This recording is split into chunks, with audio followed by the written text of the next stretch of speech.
नमस्कार मित्रांनो, माझं नाव विकी एक दारुड आहे. Hi every good evening friends. Alcoholics anonymous या अलौकिक संघटनेची मदत दारूपासून दूर राखला गेले.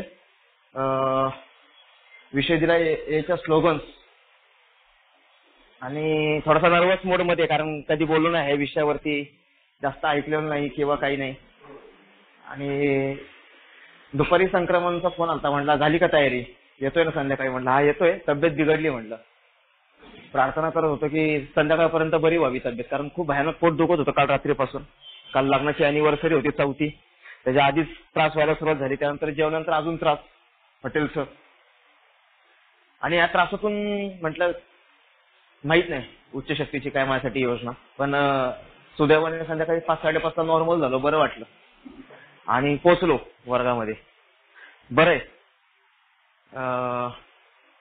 अल्कोहोलिक्स अनोनिमस मध्ये स्लोगन्स हा एक पार्ट सुरुवात अशी करेल मी या विषयाची. मी प्रयत्न करतो या विषयावरती बोलण्याचा. मी काही तज्ञ विज्ञ अभ्यास वगैरे तसलं काही नाहीये, मी आता तुमच्यातलंच एक आहे, शिकतोय अजून बरंच काही. ही एक मोठ्या प्रमाणात संघटना ज्या काही काम करतात किंवा काय करतात. मला आठवलं की बरेच राजकीय पक्ष असतील किंवा भारत स्वातंत्र्य व्हायच्या काळात काही ब्रीदवाक्य वापरली जायची. तुम मुझे खून दो मैं तुम्हें आजादी दूंगा. त्याच्या एका वाक्यातच समजून जायचं की आता मला आजादी कशी मिळणार आहे. तसं आता सध्या राजकारणात न खाऊंगा ना खाणे दूंगा काल 2000ची नोट बंद. तर हे जे आहे ना, एका वाक्यात कळतं की नेमका अजेंडा काय आहे, त्या वाक्याच्या मागे केवढी मोठी रचना आहे. तसंच संस्थेचा जो काही भाग आहे आपल्या फेलोशिपमध्ये, अशा एक छोटी छोटी वाक्य समोर माझ्यासमोर ठेवली गेली, की जी संक्षिप्त स्वरूपामध्ये खूप मोठं शहाणपण मला शिकवतात, खूप मोठं ज्ञान देतात मला, नॉलेज. की अरे जास्त किचकट करू नकोस, तुला एवढा जर सांगितलं इथं बस, तुला एक पॅराग्राफ समजून सांगतो पूर्ण, तर नाही रे बाबा नको सांगू तू, नाही का, मी माझं जातो प्यायला, आता मी माझं बघतो, तू नको सांगू. तेच जर का त्याला सोपं सांगितलं, अरे म्हणजे आता एखाद्या माणसाला मी शेजारी बसवलं आणि मी म्हटलो दारू कशी वाईट असते तुला माहितीये का, दारू कशी केमिकल रचा करते, म्हणजे डोपामाइन कशी लेवल करते, असं सगळं सांगत बसतो त्याला एकटाच, तर तो प्यायलाच जाईल. त्याला जर मी सोपं म्हणणार आहे पहिलाच घोट घातक, एवढं जर मी वाक्य बोललो त्याला, तर एखादा आहे ना बरंच काही समजून जाऊ शकतो की अरे माझ्यासाठी फक्त पहिलाच घोट घातक आहे, सोपं आहे माझ्यासाठी, खूप खूप सोपं आहे. मी असे बरेचसे सदस्य बघितलेत की आज 25, 28 वर्षाची मद्यमुक्तता अनुभवत आहेत ते, त्यांच्याकडे पाहून. आणि त्यांना असं कधी भेटलं ना, तर मदर ग्रुपला आहे तो सदस्य, तो आजही म्हणतो की आणता 1 डे ॲट अ टाइम, जास्त डोक्याला त्रास नाही करून घेत मी, फक्त असा दिवस दारू नाही पैकी पहिलाच घोट घातात बस. शेअरिंगला जर उभं केलं तर 5 ते 7 मिनिटाच्या वरती बोलू शकत नाही, पण ते 2 वाक्यांमध्ये थांबलेले आहे, पहिलाच घोट घातात फक्त आजचा दिवस. आणि तो आज सदस्य येतोय, काही वर्षाने सर्व्हिसमध्ये भाग घेतो. तर या छोट्या छोट्या गोष्टीत की काही स्लोगन्स बांधवांनी पकडल्या, घोषवाक्य ज्याला मराठीमध्ये, आता घोषवाक्य मराठी अजून म्हणी म्हणू शकतो आपण, की त्या पकडल्या आणि सोबरटी अनुभवायला सुरुवात झाली. माझा मी प्रवास सांगेल की माझ्या आयुष्यात स्लोगनचा कसा प्रवेश झाला. साहजिकच्या अल्कोहोलिक मध्ये आल्यानंतरच झाला, त्याच्या आधी काही संबंध नव्हता माझा. अल्कोहोलिक अनोनिमसचा सदस्य एकतर संपर्कात यावं लागतो किंवा पुस्तकं, साहित्य किंवा टीव्ही. सत्यमेव जयतेचा कार्यक्रम असा विशेष माझ्या लक्षात नाहीये की त्याच्यामध्ये काही स्लोगन वापरले असतील किंवा काय, म्हणजे मला लक्षात नाहीये. पण ए मध्ये ज्या दिवशी आलो मी, तो पहिला दिवस होता 7 डिसेंबर 2012, वय वर्ष 23 माझं.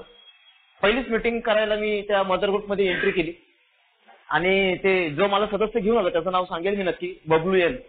आणि ते मला घेऊन आले आणि त्याची ओळख करून द्यायचे. नवीन भाई होसी होते, किशोर भाई होते, बरेचसे जुने आमचे मोहन पी होते. आणि म्हणायचे आज पहिली मिटिंग आहे नाव विकी, तर ते यांची ओळख करून देताना ते असे करून द्यायचे, माझं नाव होसी आणि मी एक दारुड आहे. सगळ्यात पहिली स्लोगन माझ्या कानावर पडली, ते आता मला कळलं त्याला स्लोगन म्हणतात. आय एम एन अल्कोहोलिक, मी एक दारुड आहे, ही पण एक स्लोगन आहे. ती जाणीव करून देते की मी तुमच्यातलंच एक आहे, मी वेगळा नाहीये कुणीतरी, अशी एक भावना निर्माण करून देते. म्हणलं असं का बोलत्या.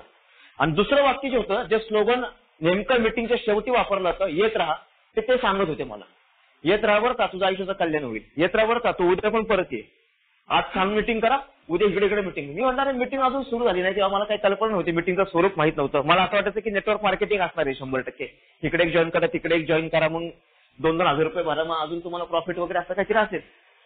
तर पहिल्यांदा माझ्या कानावरती पडलेलं स्लोगन म्हणजे मी एक दारुडा आहे, मी एक दारुडा आहे. हे सगळ्यात मोठं की एक साम्य आमच्यामधलं एक दाखवतं की अरे कितीही इथं माणूस गरीब श्रीमंत उच्चभ्रू काय असेल, कुठल्याही जातीपातीचा इथं काही संबंध नाहीये, धर्माचा संबंध नाहीये, किती श्रीमंत असेल, कुठल्याही क्षेत्रातून आलेला असेल, कुठल्याही क्षेत्रातून, राजकीय, सामाजिक, जे काही क्षेत्र असेल, गुन्हेगारी असेल किंवा काय असेल, तरी सुद्धा आम्ही एकच नाळीचे प्रवासी आहोत, एकाच बोटीतले प्रवासी आहोत. ते एक वाक्य ताकद करून देतं मला. मी वेगळा नाहीये किंवा तो सांगत नाही मला की अरे तू आता नावागत आहे, तू नको शहाणपणा शिकू आम्हाला, असं काही दाखवत नाही. आणि एक ताकद मला मिळायला लागली. मला आठवतंय की त्या पहिल्या मीटिंगमध्ये मी दुसऱ्या रो मध्ये बसलेलो होतो. तिथे खुर्च्या लावल्या जायच्या पॅरिस हॉलमध्ये. आता वर्गामध्ये मीटिंग चालती मदर ग्रुपची. आणि त्या दुसऱ्या लाईनमध्ये बसलो होतो. अरविंदराव बसले होते, त्यांच्या शेजारी महेश पी बसले होते. अरविंदराव म्हणजे बॉबी, जे जुने सदस्य असतील त्याला माहित असतील, त्यांना बॉबी नावाने ओळखायचे मेंबर. काही वर्षांपूर्वी कॅन्सरने गेले ते. आणि ते मागं वळले, मला विचारलं नाव काय रे तुझं? म्हटलं विकी. अजून एक प्रश्न विचारू का? वाईट नाही ना वाटणार? म्हटलं बोला ना. वय काय तुझं? म्हटलं 23. आणि त्यांनी असं हातात हात धरला आणि म्हटलं रे तू आमचा हात सोडू नको, तू येत राहा, तुझ्या आयुष्याचं कल्याण होईल. त्याचे वाक्य आहे ते धीर देणारं वाक्य होतं मला, एक ताकद देणारं, स्ट्रेंथ. की अरे चल झालं गेलं ते सोडून दे, खूप वाईट काय झालेलं नाही तुझ्या आयुष्यामध्ये. मी म्हटलं तर माझ्या आयुष्यात खूप वाईट झालेले, आत्महत्या करणार आहे मी आता काही दिवसांमध्ये, मी आयुष्य संपून आलं, तुम्ही म्हणता येत राहा. आणि मित्रांनो त्या वाक्याने आज मी सांगेल काही वर्षांच्या मध्यमुक्तीनंतर की त्या वाक्यामध्ये ताकद होती. येत राहा, तुझ्या आयुष्याचं कल्याण होईल. माझ्यासारखा मध्यपी प्रेमाचा पारखा झालेला असतो, त्याला प्रेम करणारे लोक राहत नाहीत शेवटच्या काळामध्ये. कोणी नाही जवळ करत, घरचे नाही, मित्र नाही. त्यांना मी भाग पडलेला असतं माझ्यापासून लांब जायला. मीच त्यांची सहनशक्ती संपवत असतो म्हणून ते लांब जातात. आणि मला आठवतं चांगलं, मी येत होतो काही दिवस, शेअरिंग जे काय कानावर पडत होत्या मला सांगत होते तू येत राहा, उद्या पण इथं मिटिंग आहे, साखळीला उद्या काशीवाडीला मिटिंग आहे वगैरे वगैरे, ज्या काय मिटिंग्स होत्या. आणि त्या सगळ्यात पहिल्या मिटिंग मध्ये अजून एक वाक्य पडलं, जे आज जास्त उच्चारलं जात नाही, त्याला बॅन केल्यासारखं झाले. ते 90 दिवस 90 मिटिंग. हे वाक्य त्याला ठासून सांगितलं जातं कानावर सारखं ना बघत. ते 90 दिवस 90 मिटिंग करा आणि नंतर ठरव तू दारुडा आहेस का? चॉईस तुझा आहे. अल्कोहोलिक कडे यायचे आमच्या सोबत का दारूचे गुत्ते उघडत बार उघडत, चॉईस तुझा आहे. त्यावेळेस ते ठासून वाक्य सांगितलं जातं सारखं ना बघत. 90 दिवस 90 मिटिंग करा. तर पुढचा पाठ कदाचित चुकीचा असेल की तू ठरव दारुडा आहेस का नाही वगैरे, पण 90 दिवस 90 मिटिंग करा हे जे आहे ना, हे माझ्यासाठी उपयोगी ठरलं. मी यायला लागलो. मी आजच सांगणार नाही की एखादी स्लोगन घेतो मग त्याच्यावरचे अनुभव वगैरे. मी असं जर असं वाटलं मला की अडखळतोय किंवा काय, तर मग मी लिहून आणलेलं पण ते दाखवेल तुम्हाला नाही का, वाचून वगैरे. पण जेवढा काय मला आठवतो मी माझा अनुभव सांगण्याचा प्रयत्न करतो. आणि मग मला आठवतं चांगलं की काही दिवस जात राहिले माझे, 1-1.5-2 महिने झाले असतील मला. आणि मी सतत नैराश्य भावनेत असायचो, म्हणजे तोंड पडलेलं असायचं माझा चेहरा. मी कधी असा उत्साहाने मिटिंग मध्ये नसायचो, एकदम खुश आहे आनंदी असं काही नसायचं चेहऱ्यावरती. मी असं कोणी मला बाहेर विचारलं कसं आहे, मस्त आहे, छान. पण आतल्यात असं तुटलेलं होतं, म्हणजे जगायची इच्छा राहिलेली नाही. आत्महत्या करायची, जसं मगाशी म्हटलं, विचार. घर दुबंगलेले, नातेसंबंध खराब झालेले आहेत. गर्लफ्रेंड काही जिच्यासोबत जे एक प्रेम होतं किंवा काही ती सोडून गेलेली आहे. नोकरीवरनं हाकलून देण्यात आलेले. 2 शर्ट 1 पॅन्टी घालून मिटिंग करतोय, अंगावरती कपडे नाहीयेत. मेंबर लोकांनी दिलेले शर्ट घालून मिटिंग करतोय, वेलविशरने दिलेले कपडे घालून मिटिंग करतोय. अशा पद्धतीच्या मिटिंग करायचो. मिटिंगला जायला पैसे नाहीयेत, चालत मिटिंग करतोय. आणि त्यावेळेस एक वाक्य आहे ना, त्यात तुषार बी म्हणून आपला सदस्य होता, त्याच्या तोंडातून त्यांनी साखळीच्या त्या ग्राउंडमध्ये आम्ही बसलो होतो. लवकर यायचो मी, 6-6:15 यायचो वर्ग. मला सांगित होतो तू काही काम नाही तर मग येत जा लवकर 6ला. मग अख्खे बेंच आम्ही बाहेर घ्यायचो. मग ते राहावाटी पूर्ण झाडून घ्यायचे. मग तुषार बेंच पुसत बसायचा. मग मी म्हणायचं अरे हे काय करतात, तर मी काय असं काय बघत बसू काय. मग मी विचारलं केलं तर चालेल का? ते म्हणजे तुझी इच्छा, फोर्स नाही. मग त्यांनी मला सांगितलं बघ तुझी इच्छा, तुला जे पाहिजे ते कर. मग मी फडकं घेतलं, मग बेंच पुसायला घेतले.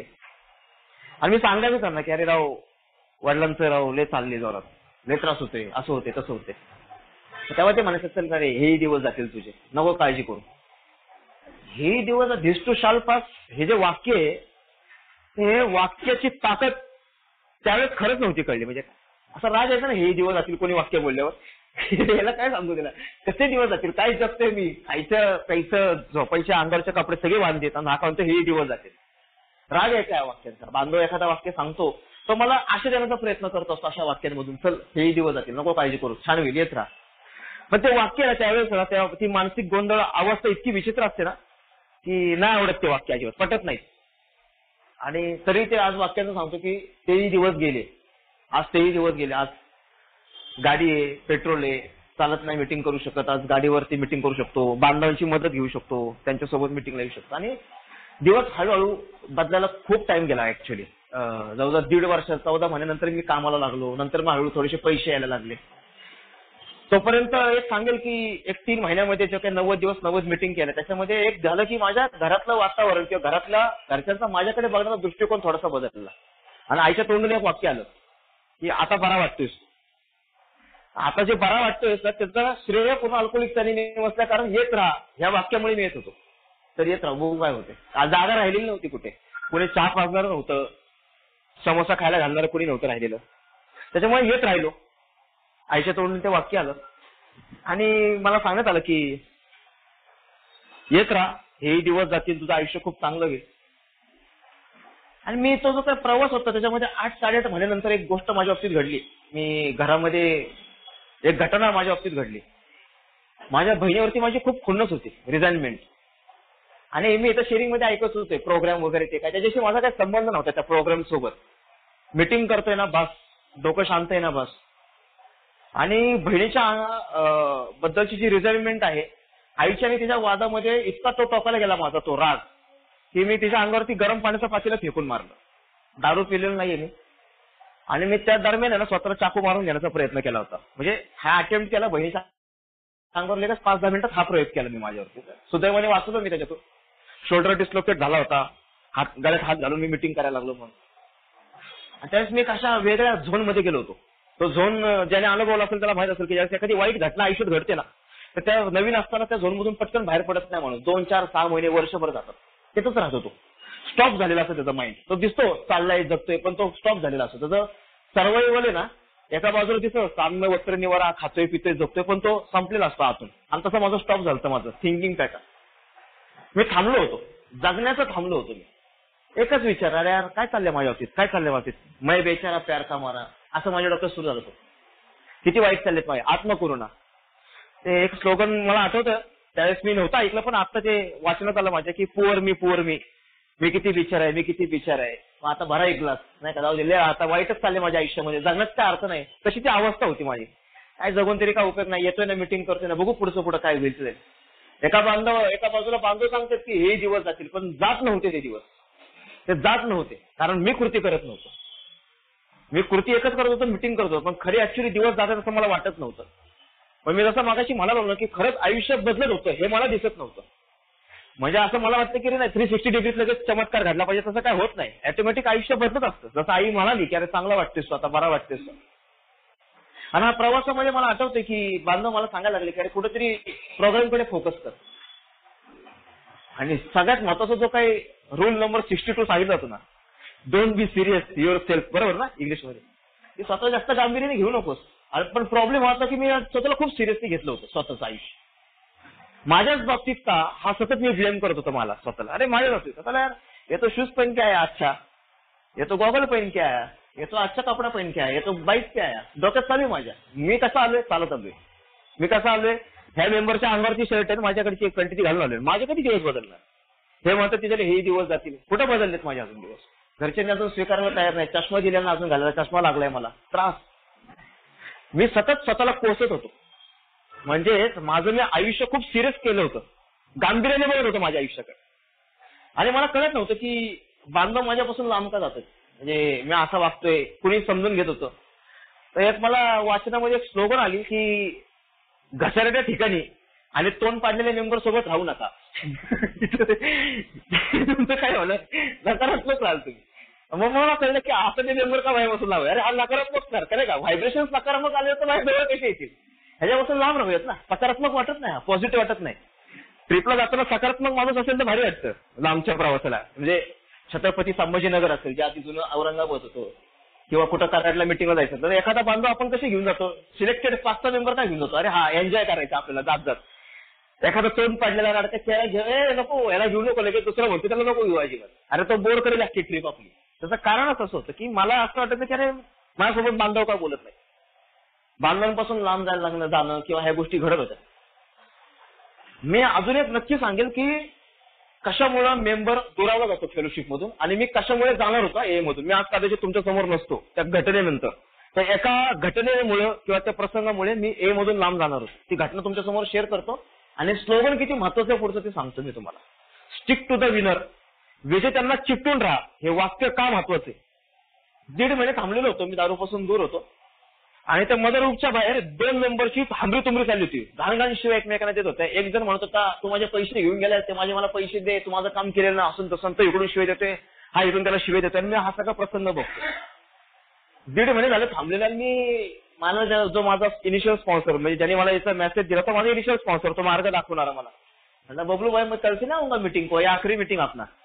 ते म्हणले, अरे चल मी आता बंद करणार ही मीटिंग, कारण इथं माहोल खूप खराब आहे. जे आपण बाहेर जुनेदारी करून आलो ती तिथं चालते, पैशाची लफडी चालतात इथं, एकमेकांना शिवाय देणं जातं. तर आम्ही मीटिंगला गेलो.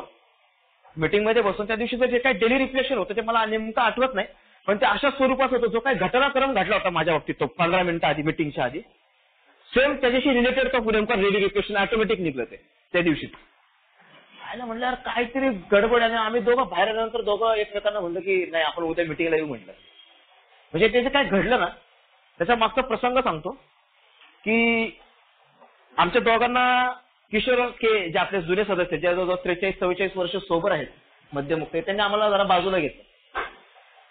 म्हणे तुम्हाला दोघांना एक गोष्ट कळतीये का, ते ग्राउंड मध्ये थांबून आम्हाला सांगत होते. त्यांची स्टाईल अशी, ती हाताची घडी, त्या हाईट 6-6.5 फूट अशी, आणि आम्ही दोघं एवढीशी बुटके. ते तुमच्या दोघांना एक गोष्ट कळतीये का की तुम्ही व्हाईट शर्ट जो घातलेला बघता ना माणूस, त्याच्या शर्टाच्या खिशापाशी लागलेला तो निळा डॉट बघताय, फक्त व्हाईट शर्ट नाही बघत.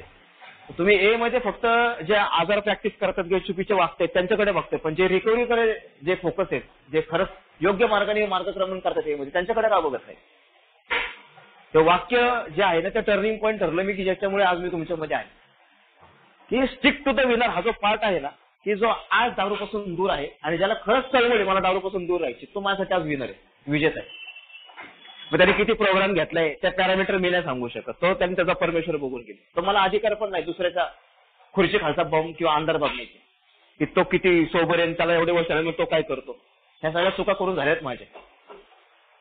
आणि तो पार्ट आहे ना माझ्या आयुष्यामध्ये मला उपयोगी ठरला की स्टिक टू द विनर.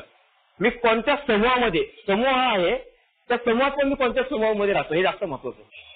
मी कोणत्या लोकांसोबत बसतोय ए मध्ये. मी जर अल्कोहोलिक मध्ये जो दारूपासून दूर आहे आनंदाने, किंवा जो प्रयत्न करतोय, किंवा जो त्यासाठी तळमळीने प्रयत्न करून सर्व्हिसमध्ये भाग घेतोय, अशा लोकांसोबत बसतोय की जो आज फक्त ऑन ऑफ मध्ये खेळतोय, मी त्याला सांत्वन किंवा सहानुभूती देण्यासाठी प्रयत्न करतोय. ते माझी जबाबदारी नाही ती न्यूकमर म्हणून नवागत असताना.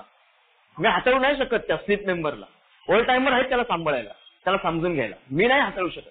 त्याच्यामुळे मला तो उत्साह असतो की मी थांबलो तो पण थांबला पाहिजे. आता त्याला पण ती मदत मिळायला पाहिजे. होत नाही किंवा काही घटना घडत असतील, त्याच्या मागचं बॅकग्राऊंड मला माहित नाही किंवा सांगू इच्छित नाही मी का मदत करत असतील त्याला मेंबर. पण हा जो पार्ट आहे ना ए मधला, की मी कोणासोबत बसतोय ए मध्ये, खूप महत्वाचं आहे. मी आता कारण त्याच्यावरतीच माझं पुढचं भविष्य अवलंबून आहे. ए मधलं मी टिकणार आहे का निघणार आहे, मी इथून टिकून राहणार आहे का निघून जाणार आहे, हे त्याच्यावरती अवलंबून आहे. मी कोणासोबत राहतो बसते. मी जर यशस्वी लोकांसोबत, म्हणजे जे दारूपासून दूर आहेत आनंदाने, अशा विजेत्यांसोबत जर राहिलो तर मलाही असं वाटेल की यस हा माझा आदर्श आहे, मला याच्यासारखं व्हायचंय, मला पण मद्यमुक्तता हवी. मी जर पिणाऱ्यांसोबत राहिलो तर नकारात्मकता ऑटोमॅटिक माझ्यामध्ये भिनत राहणार आहे. आणि मी हाच विचार करणार की अरे हा पितोय, ह्याला जमते प्यायला माफत, तर मग मला काय प्रॉब्लेम. आणि मी विसरून जाईल ते अजून एक slogan, first drink does the damage. पहिलाच घोट घातलं. रेल्वेचं इंजिन गेल्यानंतर बाकीच्या डब्यांचं काही काम नाही राहत. माझ्या पहिल्या पायरीतला तो महत्वाचा भाग जो आहे की मी अनुभव सांगेन की अल्कोहोलिक अनोनिमसच्या सदस्यांसोबत बसणं किंवा मीटिंग करणं हा जरी पार्ट असला तरी बाहेरच्या प्रवाहामध्ये, म्हणजे गेटच्या बाहेर जे माझे मित्र परिवार आहे, त्यात जर मी पिणाऱ्या लोकांसोबत जर बसत असेल तेही माझ्यासाठी घातक आहे खूप. ते मला इम्प्लिमेंट करायचंय हाच स्लोगन तिथं, की थांबलेल्या लोकांसोबत मी थांबते बाहेर, पण तर पिणाऱ्या लोकांसोबत जाऊन मी माझी प्रौढी मिरवते. आता मी पित नाही बघ, तुला नाही जमत पण मला जमतंय, मी काय दाखवण्याचा प्रयत्न करतो. म्हणजे मला इतकी काळजी घ्यावी लागते, कारण माझ्या बाबतीत असं व्हायचं की सगळेच हितचिंतक नसतात या जगामध्ये. हा अनुभव मी घेतलाय. मीटिंग संपल्यानंतर रिक्षा घेऊन यायचे माझे मित्र आणि मला म्हणायचे बस रिक्षात. माझे रिक्षावाले बरेचसे मित्र, कारण पंपावर कामाला होतो, आणि मला म्हणायचे त्या रामसर बेकरी तिथे एक वाईन शॉप आहे कॉर्पोरेशन, तिथे गाडी थांबवायचे. मला म्हणायचे कोणती घेणार तू. मी मीटिंग केलेली असायची, मीटिंगच्या बाहेर ते उभे असायचे मला घेऊन, आणि मला म्हणायचे तू कुठली पिणार. आणि मी आतल्यात प्रार्थना करायचो की परमेश्वर आता ह्याच्यातून वाचतो. लवकर मैत्री तोडता येत नव्हती मला, पण त्यांना कळलं अर्ध्या दिवसामध्ये की हा काय माझा गळाला लागत नाही, मग त्यांनी येणं मला माझी बोलणं कमी करत करत करत गेलं. आज 10 वर्षात ते परत संबंध नाही राहिले. ते मी कोणासोबत बसतोय बाहेर पण हे खूप महत्वाचं आहे. कारण मी जर का हे ज्या गोष्टी शिकतोय, टूल्स ज्याला म्हणतो आपण, हाऊ हॉल्ट, एकटं राहू नका, भरलेलं पोट ठेवा, ते मला बाहेरच्या जगामध्ये इम्प्लिमेंट करायचे. मी कोणासोबत राहतोय, कसा बघतोय. आणि हा ज्यावेळेस मी प्रवास करत होतो, मला आठवतंय चांगलं की त्या मित्रांपासून मी लांब जात गेलो, ए मध्ये मिसळत राहिलो. एकटं राहू नका, मी तुमच्यामध्ये सहभागी होत गेलो, कारण तुम्ही मला सहभागी करून घेतो तुमच्यामध्ये. आणि हा ज्या त्या प्रवासामध्ये मला आठवतंय, मी कामाला लागलो, 1 वर्षाचं टोकन, 2 वर्षाचं टोकन, आणि मला बांधव फोर्सफुली सांगायला लागले की आता तू 1-1.5 वर्ष आले, तू दारूपासून दूर आहे 2 वर्ष, तर आता तू स्पॉन्सरकडे ये. कल्याणनगरचा रंजन सारखा बरोबर करायचा, म्हणजे त्याची ते भाषाच त्याला राग यायचा. तो म्हणायचा कितना स्पॉन्सर येते लोक, तो स्पॉन्सर नाही विचारायचा, तुला स्पॉन्सर किती विचारायचा डायरेक्ट. याडा येतं का 2 वर्षाने मला कशी कामवून, आणि हा डायरेक्ट मला स्पॉन्सर किती विचारतोय. म्हणलं यार स्पॉन्सर नाही तर स्पॉन्सर का क्या बात कर रहा है, अरे पागल आहे का तू. आणि त्याचा असा गंभीर चेहरा व्हायचा लगेच, त्याची ती मिट्टी अशी टाईट, जल्दी स्पॉन्सर ले, तेरे को अभी 7-8 स्पॉन्सर मांगता था 2 साल में, 2 साल में 7-8 स्पॉन्सर. अरे इथं स्पॉन्सरची वाट, इथं मला माझा जीवन हाताळता येत नाही. तेव्हा तर मला म्हणायचं की अरे हा प्रवास असा आहे अल्कोहोलिक्स अनोनिमसचा, की तू मार्गदर्शक घेणं खूप आवश्यक आहे. कारण तुला एक मार्गदर्शकाची आवश्यकता आहे, त्या मार्गदर्शकाचा तू एक वापर करून घ्या आणि तू कोणाचा तरी मार्गदर्शक हो. हॅव वन म्हणतात ना, have one, use one and be one, तसा तो स्पॉन्सरचा जो भाग आहे की घे तू स्पॉन्सर. तुला पण कोणाचा तरी स्पॉन्सर व्हायचे, भविष्यात येणाऱ्या नावागताचा, त्याला मदत करायची. आणि मी हा प्रवास बघत होतो की स्पॉन्सरचा शोध सुरू झाला. ती कन्सेप्ट मी सांगत नाही बसतात की कशी चुकत गेली. पैशावाला बघत होतो, गोरा बघत होतो, निर्व्यसनी बघत होतो, सिगरेट वाढणार नाही पाहिजे, तंबाखू खाणार नाही पाहिजे, ब्लू फिल्म्स पाहणारा नाही पाहिजे, आपल्याला एकदम क्लिअर, एकदम भारी सॉबर मेंबर पाहिजे, नाही का. ते शोधत नाही तर 2 वर्ष गेली, काही कोणी सापडलं नाही. तसं सगळे प्रत्येकाच्या पाय मातीचे, प्रत्येक जण माणूस आहे ना, कुठे देव आहे. देवत्व प्रकट होऊ शकतं, म्हणजे 12 पायऱ्यांमधून तो मार्गावर चालू शकतो, पण तो नाही होऊ शकत ना देव. मला असं वाटतं की अरे सापडत का नाही. सुदैवाने एकदम सापडला, मग मी त्याच्या सहवासात जायला लागलो. काही दिवसानंतर मला कळलं की अरे हा दिसतो तसं नाहीये, नाही का. हा फक्त सांगतो कार्यक्रमात की मी कार्यक्रम घेतला किंवा काय, पण ऍक्च्युली तसं काही नाहीये, नाही का. हे मला 1-1.5 वर्षांनी कळलं. ते म्हणजे हे सांगण्यामागचं कारण असं आहे की माझा स्पॉन्सरचा शोध खरा सुरू झाला होता ते रंजनच्या वाक्यामुळे, की असे सांगणारे मेंबर मला भेटले. Stick to the winner. मी मागाशी जे बोललो असतो पण की यार क्या कर रहे तू यार, 2 साल ड्राई रन स्टेज में तो अभी स्पॉन्सर नाही, कुछ नाही, स्टेप वर्क नाही. आणि तो असा एकदम आहे का, असं एक असं ना, म्हणजे त्याला एक वाक्य तुच्छ समजतो नाही काय त्याला, अरे झपडी हा नको नका, तशा अँगलने तो असा म्हणा. मग त्याला असं वाटतं की तू माझ्या जवळच उभं नको, तू स्पॉन्सर नसेल घेतला तर, नाही का, तू लांब हो माझ्यापासून. असा राग यायचा, माझ्यासाठी थांबतो, ह्याच्याशी बोलतो, ह्याच्या मिठीसाठी मी थांबलेलो असतो. आणि हा असं एकदम इग्नोर का करतोय. त्याच्या मागे त्याची दृढ श्रद्धा होती की अरे तुला गरज आहे स्पॉन्सरची. आणि मी हा प्रवास करत असताना की ज्यावेळेस मी पहिल्या पायरीचा जो काही भाग आहे की आय कांट, ही कॅन आणि लेट हिम, मला आठवतंय चांगलं की मी परमेश्वरापुढे शरणागती जर नाही पत्करली, आणि त्याचे एक स्लोगन मला 2-4 वर्षापूर्वी आपल्या ठाण्याचे एक सदस्य आहे जो माझा स्पॉन्सर होता, त्यांनी मला अंडरलाईन करायला लावलं ते वाक्य, क्विट प्लेइंग गॉड. परमेश्वराचे खेळणं बंद कर, किंवा स्वतःच परमेश्वर असल्याप्रमाणे वागणं पहिले बंद कर. अंडरलाईन करायला लावलं ते, हे कसे घडते प्रकरण. आणि ते स्लोगन आहे ऍक्च्युली, ते बंद कर स्वतःशीच परमेश्वर. म्हणजे दारूपासून दूर आहे, शरणागती पत्करी दारू पुढे, पण त्याच्यानंतर तो अर्धा पार्ट आहे ना, माझं जीवन अस्ताव्यस्त झालेलं आहे, माझ्यावर मानशक्ती सुरळीत करू शकेल, आणि आता त्याला करू देत माझं आयुष्य सुरळीत.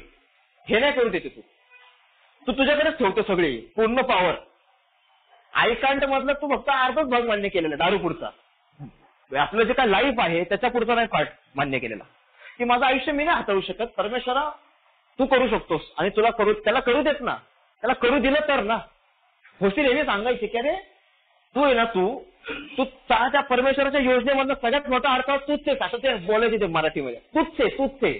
त्याची ती भाषा असायची. आणि ते कधी शिवी द्यायचे ती सांगतो मी, साधी शिवी म्हणून बोलतो, भाडकाव म्हणायचं, तू असं आहे, तूच आहे तो अडथळा योजनेच्या मागे, असं ते होशीत असं वाक्य. हात बी सेकंडचा असा दंड धरायचा, तुला कळतं का मी काय म्हणतोयस ते, तुला असा उचलला होता एकदा मला इंटरव्ह्यूच्या बाहेर असा पूर्ण WWF सारखा, तुला कळतं का मी काय म्हणतोय ते, तू ना त्या परमेश्वराच्या योजनेमधला तू मोठा अडथळा आहे, तू परमेश्वर असाचा रोल निभावतेस. तर हा असं राग यायचं, म्हणजे हे मेंबर सांगायचे, त्याच्या मागची भावना ही असायची की अरे त्यांनी एक प्रार्थना दिली होती वसंत आर यांना, ती बऱ्याचदा ते शेअरिंग मध्ये सांगतात की मी आणि परमेश्वर असा कोणताही प्रसंग नाही की ज्याचा सामना तू आणि मी मिळून करू शकणार नाही. हे एक स्लोगनच आहे ती अरे ती मी प्रार्थना ऐकली होती की असा कुठलाही प्रसंग माझ्या जीवनात आज येऊ दे की ज्याचा सामना तू आणि मी मिळून करू शकणार नाही. कुठलाही प्रसंग येऊ दे, परमेश्वर माझ्या सोबत आहे. तू आहेस का, त्याला मानतोयस का तू आहे म्हणून. मी मानायला लागलो कारण परमेश्वराने माझ्या बाबतीत काम करायला सुरुवात केली होती, कारण दारूपासून दूर राहायला सुरुवात झाली होती, आयुष्य बदलायला सुरुवात झालेली होती. आयुष्य म्हणजे कपडे बिपडे वगैरे त्याच्याबद्दल सांगते, दृष्टिकोनातला बदल, मानसिकता बदलायला सुरुवात झाली होती. आणि हा प्रवासामध्ये ज्यावेळेस हळूहळू समजून घ्यायला लागलो मी प्रोग्राम, त्यातलं एक स्लोगन आता लॉकडाऊन मध्ये मला पीडीएफ मध्ये मला त्याच्यावरती शेअरिंगची संधी मिळाली होती. आणि ते स्लोगन असं होतं, आम्ही आज तेच करत राहिलो जे पूर्वी करत होतो, तर आता पण आम्हाला तेच मिळेल जे आम्हाला पूर्वी मिळत होतं. आज जर मी तेच करत आलो जे पूर्वी करत होतो, तर आज पण मला तेच मिळणार जे मला पूर्वी मिळत होतं. आज जर मी तोच विकी राहिलो दारू न पिता, तर मला आज तेच मिळणारे रिझल्ट, नातेसंबंध खराब होणार, दारू प्यायची गरज नाही, ड्राय ड्रम स्टेज. मी तसंच विचित्र वागणार आहे, माझे नातेसंबंध कोणाशी बॉन्डिंग जुळणार नाही, कोणाशी समजून घेणार नाही, कुठंच रमणार नाही, कामामध्ये नाही, मी नोकऱ्या बदलत राहणार, मी घर बदलत राहणार, समाज शेजार बदलत राहणार. मी घरच्यांना वाटेल की अरे यार काय बनवती माझ्या, अमेरिका ऑस्ट्रेलिया कुठेतरी पाहिजे होतं, माझा जन्म हे घरात का आलाय असं वाटत राहणार. आणि ब्लेम गेम मध्ये मी अडकत राहणार, मी इतरांना दोष देत राहणार, माझ्या आयुष्याबद्दल त्या उच्च शक्तीला आणि तुम्हाला दोष देत, म्हणजे लोकांना त्याच्यातून काही साध्य होणार नाही, तर मी परत नैराश्यात जात राहणार, घमेंडी अहंकारी होणार. आणि मी ज्यावेळेस आठवायला लागलो की हा अहंकार जो आहे ना, की ह्या अहंकाराने माझं आयुष्य दारू न पिता कसं उद्ध्वस्त केलं. अहंकार म्हणजे एजिंग गॉड आउट, हा जो पार्ट सांगितला इगोचा, त्याने फुल फॉर्म सांगितला की परमेश्वराला माझ्यामधून किंवा आपल्यामधून म्हणतात त्याला, किंवा बाहेर ठेवणं, जीवनातून बाहेर ठेवणं परमेश्वराला, स्वतःच परमेश्वर असल्याप्रमाणे वागणं. ह्या आयुष्याने ह्या वाक्याने किंवा ह्या वागणुकीने माझं आयुष्य खूप उद्ध्वस्त केलं. अरे मी कसा वागतोय, घरच्यांसोबत कसा वागतोय हिटलरशाही सारखा, मेंबर सोबत कसा वागतोय हिटलरशाही सारखा, मीटिंग मध्ये, बिझनेस मीटिंग मध्ये हेकेखोरपणा, माझंच ऐका, मेरी आवाज सुनो, मी काय सांगतोय ते बघा, मला कळते सगळं, प्रचंड नॉलेज, नुसतं वाचन वाचन वाचन, एवढं नॉलेज केलं. एकदा स्पॉन्सर 2 वर्षापूर्वी बोलत, ते पहिलं नॉलेज कमी कर यार ते पहिलं नॉलेज कमी कर म्हणा, तो हीच तुझी रिकव्हरीची पहिली स्टेप आहे, पहिलं नॉलेज कमी कर. ते वाढवलं नाही ते नॉलेज, ते पहिलं कमी कर. तर माहीत असणं आणि जगण्यातला फरक समजून, किती नॉलेज ते लादतो असतो दुसऱ्यांवरती. बायकोनी कसं वागलं पाहिजे, आईने कसं वागलं पाहिजे, वडिलांनी कसं वागलं पाहिजे, ए मेंबरनी कसं वागलं पाहिजे, ओल्ड टायमरनी कसं वागलं पाहिजे, तूच सगळं शिकवतोय.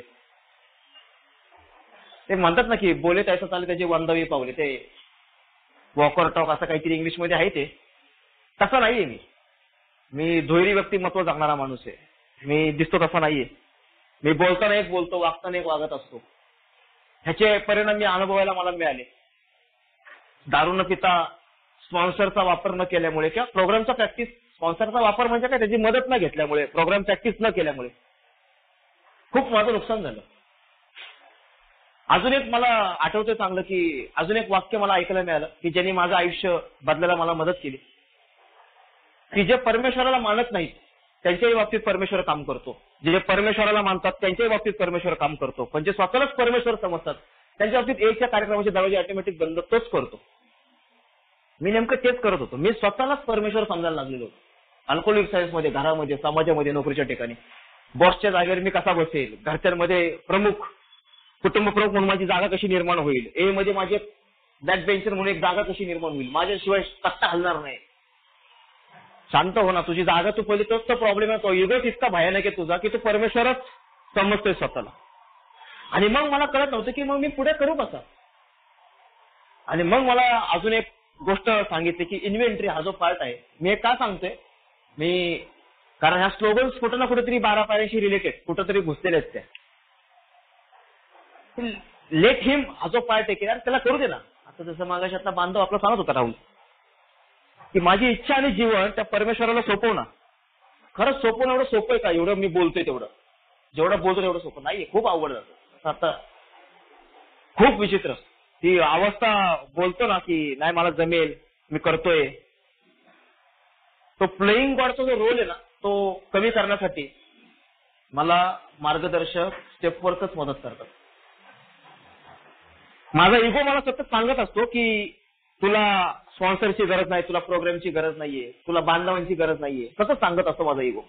भीती सांगत असते, अरे नको लिहू बिहू, काय कुठं लिहितो घेतो ते एवढं, तू सगळं काय काम केलेस, तू एवढे मोठे मोठे, तू आता जेलमध्ये पाहिजे, तू आता घेतोयस आणि ते तू सांगणार का?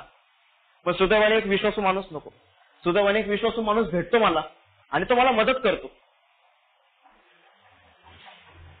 मी एक सांगेल की माझ्या अजून एक मला जे स्लोगन ऐकायला मिळालं की माझे आजाराचा भाग इतका गंभीर आहे की मी दारू न पिता जेवढे माझे सिक्रेट मी लपून ठेवतो ना, सिक्रेट, तेवढा आजार डीप आहे माझा. ते सिक्रेट जेव्हा ओपन होतात ना तेव्हा माझे खरं स्वातंत्र्याकडे वाटचाल सुरू होते. 6.5-7 वर्ष लागली मित्रांनो मला 5व्या पायरीवरती यायला. तयारच होत नव्हतो, मनाची तयारीच होत नव्हती, घाबरायचो मी. एका बाजूला अहंकार होता, स्पॉन्सर माझ्या नंतर आलेले 2 वर्ष कमी सॉपरेटने, हा काय मला शांतपणे शिकवणार असं वाटायचं मला. दुसरी गोष्ट अशी होती की अरे हे कान केलेले कसे सांगू. ज्यावेळेस मी मित्रांनो ते म्हणतात ना की माझी गुपित हा आजाराचा सगळ्यात मोठा भाग आहे, हे स्लोगन आहे आपले, ते गुपित मोकळी करायला लागलो मी लॉकडाऊन मध्ये. अस्वस्थ होतो. 7 वर्षाची सॉबरिटी गेली असती माझी. लॉकडाऊन नसताना, लॉकडाऊन होता म्हणूनच पिलो असतो खरं तर, पण लॉकडाऊन नसताना तो पटकन गेला असता, कारण पैसे पण भरपूर होते अकाउंटला. मी दारू पिलो असतो. मेंबर पासून 100 किलोमीटर लांब, फोनवरती बोलणं, त्या ऑनलाईन मीटिंग, काय चाललंय, काय वागतोय, काय कळत नाहीये. सेक्शुअल प्रॉब्लेम भयानक वाढलेले, मानसिक गोंधळ वाढलेला आहे, रिझाइनमेंट वाढलेली आहे. लग्नाला 1 वर्ष पण नव्हते झालेली. आता काल 4 वर्ष आली, पण त्याच्या आधीची गोष्ट नव्हती मी 3 वर्षापूर्वीची.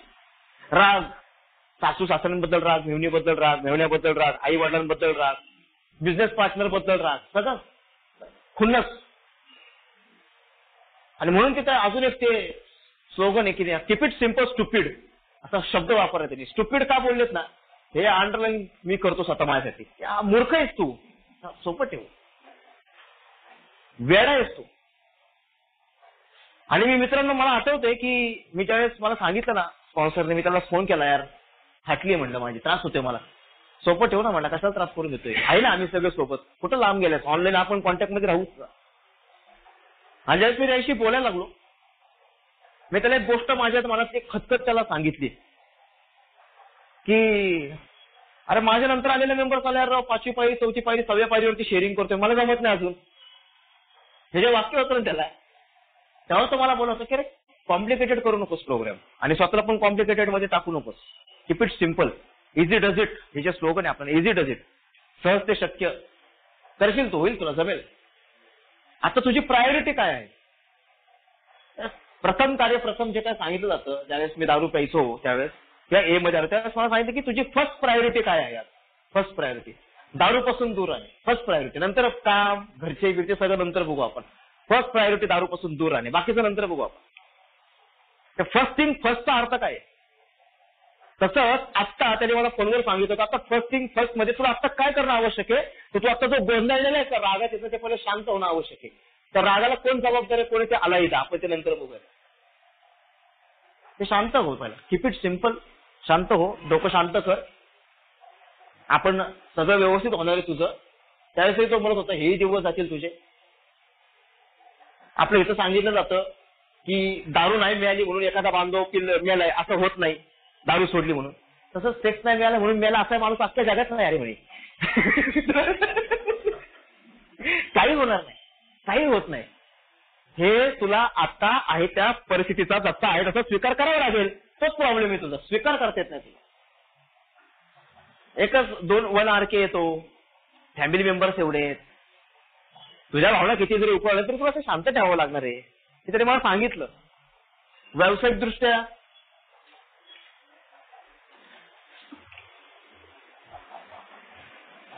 दृष्ट्या म्हणणं होईल, सगळं चालू होईल व्यवसाय परत. लॉकडाऊन पडला होता, भाडं अंगावरती पडायला लागलेलं होतं. आणि या प्रवासातून जात असता मित्रांनो, मी माझे ज्या सिक्रेट जे काही लपून ठेवलेले गुपित आहेत, जो सगळ्यात मोठा भाग आहे रिकव्हरी मधला, अर्धा पल्ला गाठण्यापूर्वी सुद्धा या विकासाची गती पाहून आम्ही आश्चर्यचकित होऊ ना. तो पार्ट सांगतो मी तुम्हाला, की तो अर्धा पल्ला ज्यावेळेस मी गाठला ना 5व्या पायरीतला, त्यावेळेस जे काही फिलिंग होतं ना, ते फक्त मी एवढं सांगेल, विनंती करेन की ज्याने त्यांनी अनुभव होते, मी नाही सांगू शकत काय होतं ते. तो रिलीफ मिळतो ना, 80 किलोचं ओझं वारज्यावरून पुणे स्टेशनला मी जर डॉक्टर घेऊन जायचं ठरवलं चालत, आणि ते कधी ठेवतं असं होतं ना, ज्यावेळेस ते ठेवल्यानंतर जो काही रिलीफ मिळतो ना मानेला, कमरेला आणि शांतता, सेम तो फील असतो. अख्खं ओझं इतक्या वर्षांचं जे डोक्यावर घेऊन फिरत होतं ना, ते एकदा टाकल्यासारखं वाटलं मला. मग मला परत ते एसबी मध्ये मस्त छान, मी खूप आधीपासून ते वाचतोय पानं, 5-7-8 वर्ष आले असेल. त्याच्यात असं छान वाक्य लिहिलेले, आध्यात्मिक उन्नती हे जर का सोनं असेल तर वेदना हा विकासाचा परिचय. वेदना होणारच, ते लिहिताना वेदना होतात. 4व्या पायरीत त्रास होतो, डोळ्यात पाणी येतात, काय करून बसतोय, काय करतोय, कसा वागला, होऊ देत वेदना, काय होत नाही ते वेदना. ती नकारात्मक ऊर्जाच परत आणते, ती लिहू नको, पण तू लिहिते. आजार नकारात्मक आहे म्हणून तुला सकारात्मक व्हायचं हे लक्षात ठेव. तुझा सकारात्मक नाही झाला तर आजार नकारात्मक तयारच आहे, तो तुला परत नकारात्मक करणार, दारूकडे परत घेऊन जाणार. तुला सकारात्मक ठेवायचं असेल तर तुला प्रोग्राम प्रॅक्टिस करावा लागेल, आणि म्हणून तुला ह्या वेदना ऍक्सेप्ट करावं लागेल. No pain no gain. वेदना नाही प्रगती नाही. कशी होणार तुझी, तुला लाभ कसा मिळेल, प्रगती कशी होईल तुझ्या बाबतीत, नाहीच होणार. प्रयत्न कर, तो वेदना सहन कर. आम्ही आहोत ना तुझ्यासोबत, आम्ही ह्या सगळ्यांनी वेदना सहन केल्यात. असा तो ग्रुप मिळाला मला, मेंबर लोक. सर काही होत नाही, काय नाही, लिही बिंदक. 302, 307, 420 बलात्कार असं तर काही केलं नसेल ना जगा, केलं तर काय फरक पडतो, काय जगाच्या वेगळं केलेस तू, काय लिही ना, काय फरक पडतो. लिहायला लागलो सगळं, काय भावना होत्या माझ्या, मोकळा व्हायला लागलो. मला त्यांनी होप दिले की अरे आम्ही तुझ्यासारखेच आहेत, तू नको काळजी करू. स्पॉन्सरने माझ्याही पेक्षा मला बाहेर त्याचा अनुभव सांगितला तर मला अजून भारी वाटलं, अरे हा आपल्यातलंच येते. हा दिसतो तसं नाही, हा मला इतकं दिवस वाटलं अरे छान आहे, हा छान नाही होता, हा आपल्याशी डेंजर आहे.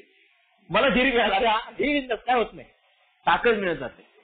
आणि मग त्याच्यात ते फायदे सिक्रेट ओपन कर, काय होत नाही. एका मेंबर पुढे ओपन कर, परमेश्वर साक्षीदारी दिला, मी बोललो. आणि त्याच्यात अजून एक स्लोगन मला ऐकायला मिळाली, की म्हणजे वाचनात आली होती, की मी परमेश्वराला प्रार्थना करताना तेच मागितलं पाहिजे की जे मला हवंय, कारण तो ते देणार आहे. वेद त्याला सांगितलं माझे स्वबोधच काढून टाक, तर तो काढणारच आहे 100%. माझी दृढ श्रद्धा आहे का, विश्वास आहे का, माझ्या मनाची तयारी तो काढणार आहे. मी जर म्हणलं नाही फक्त थोडीशी लैंगिकता थोडी ठेव आणि पैशाचं हवी असं तर फक्त ठेव, तर नाही काढणार, नाहीच काढणार. तो कसं काढेल. मी त्याला म्हणतोय 90% का 10% राहू दे, सगळंच गेल्यावर मग मी संन्यासी नाही का परत वगैरे. तसं काही नसतं ते. मला प्रॉब्लेम आहे, मला तारतम्य नसलेला दारू आहे, सुज्ञपणाने घालवलेला आहे, मला कळतच नाही काय चांगलं काय वाईट, तोही घालवलं. आणि मग मला कळतं की हे जे काही 4व्या पायरीच्या खुन्नशी यादीत असे लिहित होतो ना नावं, मी अशी कारण लिहितो ना मी त्यांची, ते कारण इथं कसं पेर असं टाईट व्हायचा मध्ये, म्हणजे असं केलं. 5व्या पायरी ज्यावेळेस त्याच्यात एक वाक्य आलं की जोपर्यंत तू दुसऱ्याला क्षमा करत नाही तोपर्यंत तू क्षमेस पात्र होत नाही. हे स्लोगन ज्यावेळेस मला ऐकायला मिळाली ना, हे मी खूप 2-3 बिग बुक मध्ये 3च स्लोगन आहेत, पण बाहेरचा जो काय संग्रह आपल्या बांधवांनी जो काय साठवलाय किंवा ग्रेप पॉईंट इकडून तिकडून जे गोळा करून जे काय 400-420 स्लोगन त्याच्या एक सापडत गेल्या, की जोपर्यंत तू क्षमा करत नाही ना तोपर्यंत तू क्षमेला पात्र होत नाही. माफ कर पहिले दुसऱ्यांना. तर चुकला माणूस येतो, पण तू पण चुकलास की, तू कुठे शहाणा होतास तू, आणि तू काय 2 तास पिऊन आलायस येतं आयुष्य, तू काय दारू नाही पिली नुसती, घरच्यांच्या भावनांशी खेळलेला आहेस, जबाबदाऱ्यांशी खेळलेला आहेस, कर्तव्यांशी खेळलेला दारुड आहेस. आयुष्याच्या त्यांच्या मनाच्या भावनेच्या चिंतने करून आलेस तू, आणि तू मला सांगतोस का आता मी आता थांबलेलं, मग ह्याला काही कळत नाही का. माफ करून टाक त्यांना, सोडून दे. Let go. आज ज्या काही फेज मधून जातोय मी नक्की सांगेल की नुकसान भरपाई करत असताना मी ज्यावेळेस क्षमा करतो दुसऱ्यांना आणि मी माफी मागण्याच्या पात्र हळू होत जातो, लगेच होत नाही. त्याला ऐकीचं नाही मी की लगेच क्षमेस पात्र होत नाही मी अजिबात. मला आठवते चांगलं की लिव्हिंग आमेंड्स हा जो काय पार्ट आहे, लिव्हिंग आमेंड्स ह्या करत असताना अजूनही त्रास होतो, की आजही नजर चुकीची जाते, आजही वेगवेगळ्या भावना येतात. माझी बायको माझ्याशी शरीराने आणि मनाने एकनिष्ठ आहे, मी त्याशी एकनिष्ठ राहतोय का शरीराने आणि मनाने, हा मोठा प्रश्न आहे. मला कार्यक्रम काय सांगतोय, मी काय करतोय. एक असलं स्लोगन ऐकायला मला वाचायला मिळालं की तू तुझा पण प्रोग्राम सांगू नको आणि मी माझा पण प्रोग्राम सांगत नाही. प्रोग्रामचं फक्त ऐक. प्रोग्राम काय सांगतो ते कर. ह्याच्या प्रोग्रामचं ऐकू नकोस, त्याचा प्रोग्राम तो काय सांगतो ते प्रोग्राम ऍक्शन मध्ये आणू नकोस. तुझा प्रोग्राम ऍक्शन मध्ये. प्रोग्राम काय सांगतो तेवढंच कर. मी ह्याचं ऐकणार, त्याचं ऐकणार, माझं डोकं चालवणार, माझं उत्तर कसं मला रिलेट मिळणार त्याला सांगू विचारत बसणार. प्रोग्राम काय सांगते, बिग बुक काय सांगते, परमेश्वर सगळं लिहून ठेवलं. रेडीमेड सोल्युशन आहे बिग बुक मध्ये. आणि मी ज्या समजून घ्यायला लागलो की एक रेडीमेड सोल्युशन लिव्हिंग आमेंट्स की अरे तू ज्या पद्धतीने वागलायस ना, किंवा घरच्यांच्या सोबत जे काय वागलाय, समाजासोबत जे काय वागलाय, जे काही XYZ जे काही घटना घडल्यात, त्याच्यामध्ये मी जसं मागाशी म्हणालो शेअरिंग मध्ये की त्याच्यामध्ये मी ऍक्च्युली आज पाहिजे, मी आज बाहेर आहे, स्वतंत्र आयुष्य जगतोय. म्हणजे आज म्हणजे जेलमध्ये पाहिजे, मी आज स्वतंत्र आयुष्य जगतोय. परमेश्वराने त्यांनी एवढ्या काय चुका केल्यात की ज्या तू माफ करू शकत नाही. तुझ्यापेक्षा तर मोठ्या चुका नसतील त्यांच्या, सोड ना. आणि ज्यावेळेस हे करायला लागलो ना, सोडून दिव्यात. ह्या प्रवासामध्ये त्या आमेंट्स जसं जसं करत गेलो, जी बिग बुक मध्ये लिहिलेली अजून एक स्लोगन आहे जी खूप महत्वाची आहे, लिव्ह अँड लेट लिव्ह, जगा आणि जगू द्या. तू पण जग चांगला आणि त्यांना पण जगू दे, जे आजपर्यंत तो कधीच केलेला नाही. 4 शब्द आहेत ते, जगा आणि जगू द्या. या 4 शब्दांनी माझा घरच्यांकडे बाळगण्याचा दृष्टिकोनच बदलला. मी जगूनच नाही दिलेला कधी कोणाला. दारू मी पिलोय, झोपा त्यांच्या उडवल्यात, राडा मी केलेला आहे, त्रास त्यांना झालेला आहे, चुका मी केलेल्या आहेत, भोगावं त्यांना लागलेले. त्यांना शांतपणे जगूच दिलेलं नाही. त्यांना स्वातंत्र्य असतं ना, प्रत्येकाचं आयुष्य, प्रत्येकाचा आत्मा, प्रत्येकाचा जीव आहे ना, प्रत्येकाला जगण्याचा अधिकार आहे ना, तोच काढून घेतला मी, तो हिरावला मी जगून नाही दिला कोणाला. कार्यक्रम मला सांगतो अरे तू जग शांतपणे, प्रोग्राम प्रॅक्टिस कर. 10वी पायरी सांगते मला की सतत फोकस कर स्वतःकडे, जागरूक अवस्थेमध्ये राहा आणि घरच्यांना पण जगू दे शांतपणे. आता त्यांना झोपू देत, दारू न पिता त्यांचं झोप नको उडू. आता माझी घरच्यांची झोप उडवायला मला दारू प्यायची गरज नाहीये. आता एक कांड केला ना, 2 मिनिटात झोप उडून जाईल त्यांची. मी आता एक्स्ट्रा मॅरिटल अफेअर्स केलं ना, तर बायकोची झोप उडून जाईल तिला जर कळलं तर, एका मिनिटात जाईल. मी आता पैशाचं लफडं केलं, मोठं कर्ज कुठून बाहेर घेतलं आणि घरच्यांना कळलं आणि कर्ज घेतलं तरी त्यांची झोप उडून जाईल. दारू नाही प्यावी लागत मला. आता अमेंड्स कर, त्यांना त्रास होणार नाही याची काळजी घे. आणि म्हणून ते सांगतात की लिव्ह अँड लेट लिव्ह, जगा आणि जगू द्या. तू पण शांत जग, त्यांनाही जगू दे, समाजाला जगू दे. आता मेंबर लोकांना चांगलं जगू दे. आता तू आला की त्यांच्या आटे नको पड, अरे यार कशाला आला हरावा, आज परत खराब मीटिंग. आता हा परत 15 मिनिटं घेणार, शेवटची 15 मिनिटं आता ह्यालाच मिळणार. आता हा परत धर्माबद्दल बोलणार. होतं ते माझी उपस्थिती जर का इतरांच्या तोंडावरती कपाळावरती आटे आणत असेल तर मला विचार करायला पाहिजे माझा काहीतरी चुकतंय. आणि मला एका मेंबरने सांगितलं होतं, जर ए मेंबर घरी आला तुझ्या, म्हणजे माझ्या घरी जर ए मेंबर आला आणि घरच्यांच्या चेहऱ्यावर आनंद असेल तर तू योग्य मार्गावरतीच करा. आणि जर घरच्यांच्या आठ्या पाडल्या ए मेंबर घरी आल्यानंतर तर समजून जायचं तू अदर प्रॅक्टिस करते घरात. अदर प्रॅक्टिस करतो का प्रोग्राम प्रॅक्टिस करतोय? हा परफेक्शनचा कार्यक्रम आहे. परफेक्ट हे म्हणतो ना मावशी, काय काय कसं शेअरिंग काय नर्वस मोड मध्ये तसं कारण परफेक्शनिझम मध्ये गेलो मी. संक्रमणशी दुपारी बोलणार आहे, वाटतं ते तिच्या आईला एक. आणि हा जाणण्याचा प्रयत्न करत असतो. आपल्याला स्लोगन्स लिहिलेले आहेत मित्रांनो, ज्याला जे स्लोगन समजून जायचं की तो त्या अवस्थेमध्ये आहे आज. मागाशी तसंच झालं, मी आपली एक चिठ्ठी काढली त्यात लिहिलं, विश्वास हा भीतीचं मुक्ततेचं साधन आहे. मी घाबरलेलोच होतो. आणि मित्रांनो हा प्रवास करत असताना मला आठवतंय, मी कधी आहे ना माझं आयुष्य मी आयुष्यांच्या आठवणीवरती कधी जगलो नाही. की आयुष्य हे आयुष्यांच्या आठवणीवरतीच जगायचं असतं. त्याला काही नियम आहेत, ते घातलेले आहेत. एखादा लोन घ्यायला गेले तरी खाली असं एकदम स्टार मध्ये जाहिरातीत दिलं नियम आणि अटी लागू. मी तर माणूस आहे, मी आयतोच घालू शकतो, त्याच्या खाली लिहिलेलं आहे स्वतः समजून नियम आणि अटी लागू आहेत आपल्याला. राष्ट्रीय वृत्तीसारखं वागून चालणार नाही. सिग्नल काय आहे, तो नियम पाळण्यासाठी, तोडण्यासाठी नाहीये. त्याच्या मागे काहीतरी कारण आहे ना. ही संकल्पना का तयार झाली सिग्नलची?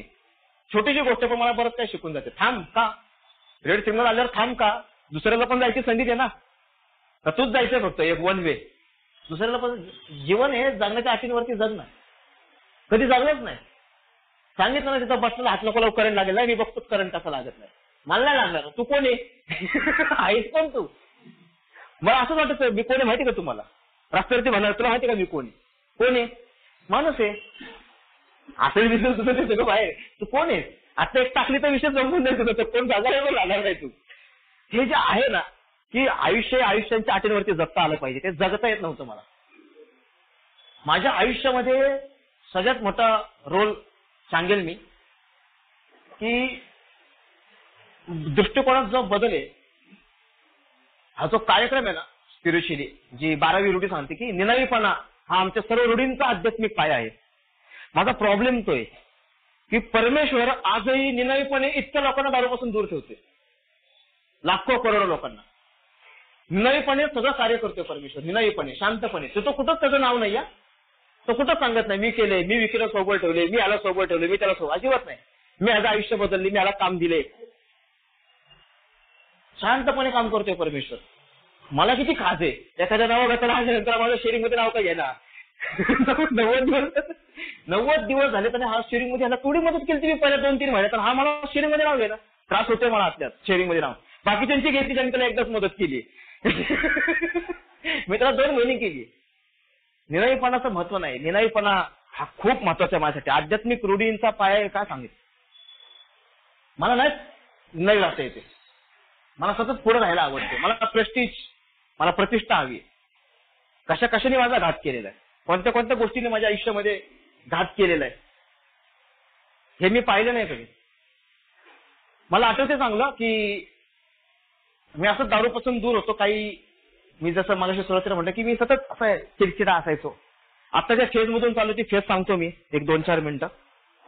आत्ता 10 दिवसापूर्वी घरमालकाचा फोन आला. म्हटला महिन्याभरात घर खाली कर. अचानक फोन. बायकोला आता 3दा मिसकॅरेज झालं. काही महिन्यांची गोष्ट सांगते. माझे शारीरिक त्रास चालू आहेत. पाठ दुखते, मान दुखते, बसू शकत नाही जास्त वेळ एका ठिकाणी. गाडी चालवतो 100-125 किलोमीटर रोजची. पायचा त्रास सुरू झालाय. वय वर्ष 33. मी विचार करतो आता घर खाली करायचंय म्हणून तयारी चालली आहे. वरच्या दुकानदाराने काम काढलं. काल ते काम करता करता ते लिकेज सुरू झालं फॅन पाशी. आता म्हणतो झोपायचं कुठं आता आपण. मग त्याला फोन केला, तो आला. ते त्यांनी त्याचा प्रॉब्लेम तो सॉल्व्ह केला. पुसलं वगैरे त्यांनी सगळं, ते दिलं काम करून. ते आता म्हटलं आता चला काय टेन्शन नाहीये. मस्त बायको सकाळी स्वयंपाक करतो, ते गॅस गेला. म्हटलं काय चाललंय काय. एका वेळी संकट यायला लागलं कशी सर पटापट घेरतात. त्याचा अनुभव सांगतो. पण आता माझ्याकडे पर्याय काय, ऍक्सेप्ट करायची ती सिच्युएशन आणि त्याला सामोरं जायचं. भीड काय होत नाही. मार्ग 100%, सोल्युशन 100% शोधलं तर काय होणार. एखादा व्यक्ती तुझ्या मनाविरुद्ध वागतोय, सोडून दे. Let go, let go. आणि ज्या सिच्युएशन तू बदलू शकते त्यात धैर्य, courage to change the things. हे जे पाठ सांगितलंय ना, हे कशासाठी. परमेश्वर माझ्यासोबत आहे. ऍक्शन कर, ऍक्शन कर. Action is the magic word. आणि म्हणून अजून एक स्लोगन काल परवा आमची एका ग्रुपवरती चर्चा चालली होती. म्हटलं अरे असा विषय, मग काय करायचं. त्याच्यात त्यांनी याकडे सांगितलं की आपल्या इथं अजून एक स्लोगन आहे, पृथ्वीविना श्रद्धा मृतवत आहे. तसंच कृतीविना म्हणजे म्हणतात ना, कृती करतोय मी म्हणजे नुसती प्रार्थना करतोय मग कृती करत नाही, त्याला हॅल्युसिनेशन म्हणतात. देरे हरी काटल्यावरी. म्हणजे मी प्रार्थना करत जेव्हा गॅस संपलाय, गॅस आणून दे, जेव्हा घर बघ दीपक, घर बघ तेवढं फक्त पटा बघ, घर बघ. सगळं चमत्कारिक नाही होणार काय. मला प्रार्थनेला कृतीची जोड द्यावी लागेल, तेव्हा ऍक्शन, तेव्हा काहीतरी रिझल्ट मिळतील ना. मी काय अट्रॅक्ट करतोय. परमेश्वरा काहीतरी चांगला रूम दे बाबा, 1 RK. आता एका खोलीत राहतो तर 1 RK ते 4-5 हजार रुपये माझं बजेट तेवढंच आहे. मिळेल ना. प्रयत्न करणार, करतोय प्रयत्न. डायरीत बघितलं, इकडे बघतोय. आता माझ्या एका बांधवाने सांगितलं हाय धनकोडीमध्ये जाऊन येईल, उद्या बघून येईल. प्रयत्न करत राहील ना. सिलेंडर घ्यायला काय हरकत नाही. त्याला सांगितलं फोन करून, तो म्हणा बुक करेल. आता तो सांगून त्याच्या भाषेला मिळेल 2 दिवसामध्ये. ते आपलं ते स्टॉलवरती तो बारीक शेगडी त्याच्यावरती काम चाललंय. एक पदार्थ बनवत असते ती. म्हटलं करत राहा. फॅन लावतात ना एक्झॉस्ट फॅन. दुकानदारांनी काम काढले नेमकं एक्झॉस्ट फॅनची तर सगळी माती आणून टाकलेली. ते एक्झॉस्ट फॅन चालू केलं की रिटर्न धूळ येते घरामध्ये. अख्खं धूळ. तो बंद करावा लागतोय. अडचणी कोणाला सगळे येणार आहेत. माझ्यासोबत परमेश्वर आहे.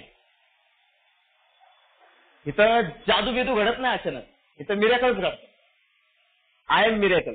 मी एक चमत्कार आहे.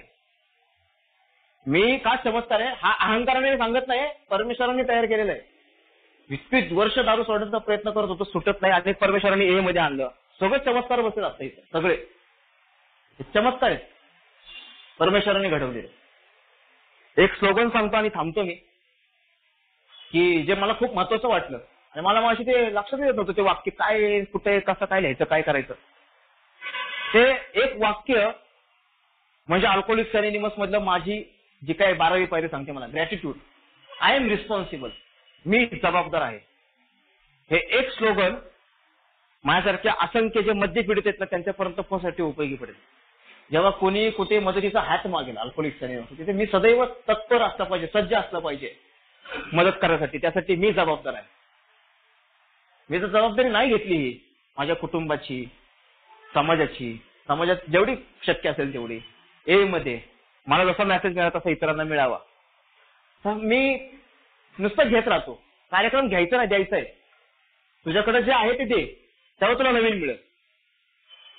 हा कार्यक्रम असा फिरतो नुसता गोल गोल गोल गोल गोल. मी असं साठवून माझ्याकडे ठेवलं ना नॉलेज, तर ते त्याचा घाण वास येणार आहे काही दिवसांनी. त्याला असा वास अहंकाराचा चढणार आहे वास. आणि तुम्हाला लगेच कळतो मेंबर लोकल डेंजर आहेत. चालण्यावर कळतात कसल्या भाषेत आल्या नाही का, काय सांगायला आलाय. लगेच वास येतो, अहंकाराचा वास येतो, नम्रतेचा वास येतो मेंबरला, कृतज्ञतेचा वास येतो. मग ते बरोबर मेंबर तसेच वागतात त्याच्यासोबत. शांत मेंबर सोबत शांतच वागणार. एखाद्याला उडायला लागलं की त्याच्यावरती मग तसंच हावी होणार. तो अहंकारचा वास नको न येण्यासाठी मला आय एम रिस्पॉन्सिबल. मला जे मिळाले ते द्यायचंय, वाटून टाकायचंय. त्यासाठी मला वेळ, पैसा, शक्ती खर्च करायची वेळ आली तरी चालेल, मला ते करावं लागेल सिच्युएशन नुसार बांधून. मला जे शक्य आहे ते. हळूहळू आयुष्य बदलत जातं. आजाराचा भाग समजायला सुरुवात होते. दारूपुरता आजार नाही एवढं कळायला लागतं.